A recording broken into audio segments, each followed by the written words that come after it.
I'm not the kind of person to make these types of videos, because oftentimes they're clickbait trash.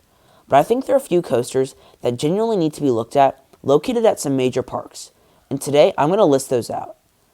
I just wanted to preface this video by saying none of these coasters have had any major incidents, and roller coasters in general are extremely safe. However, these coasters are either so rough that I'm shocked there haven't been any serious injuries, or there's another major issue present.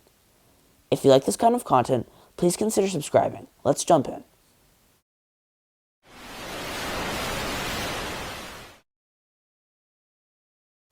Number 10. Viper at Six Flags Magic Mountain.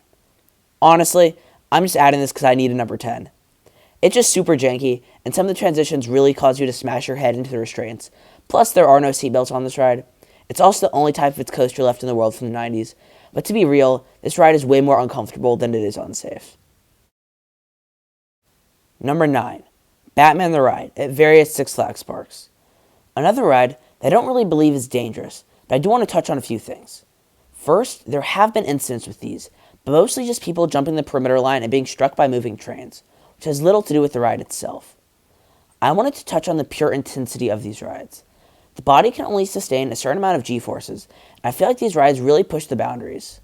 They were designed back in a time where forces weren't so closely monitored as they are nowadays, similar to a coaster higher on this list.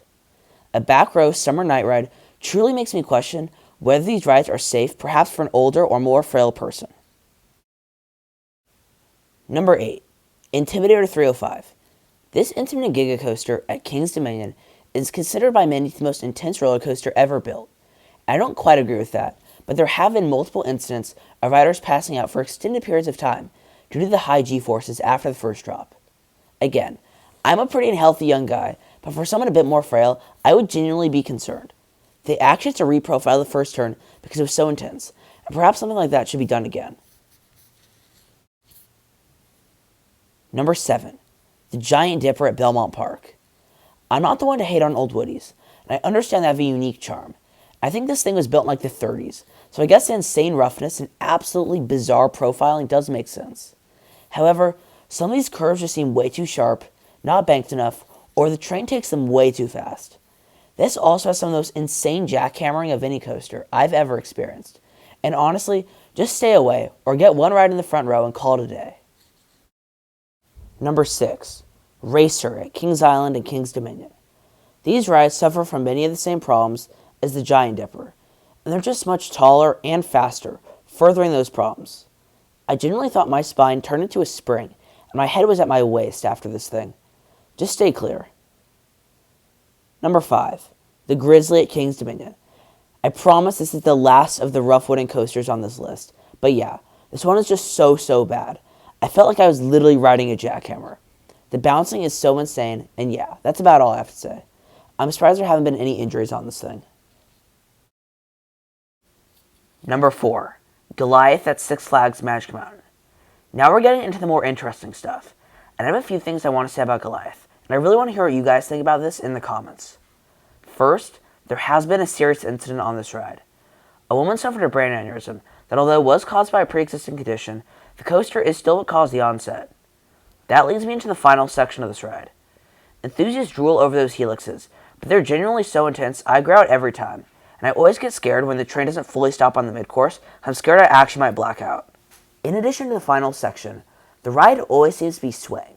It's especially noticeable during boarding when everyone's putting their restraints down. The entire ride seems to be shaking. I've been told the reason for this is that the other train just passed the mid-course, and the forces are distributed throughout the entire structure. But even when the other train is loading, and we're on the chain lift, it still is swaying.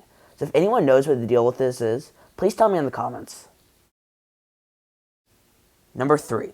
Comet at Rollercoasters Park. This, and number 2 on this list, suffer from mostly the same problem. This aero corkscrew is sketchy as hell, and I'll elaborate further in number 2. Number 2.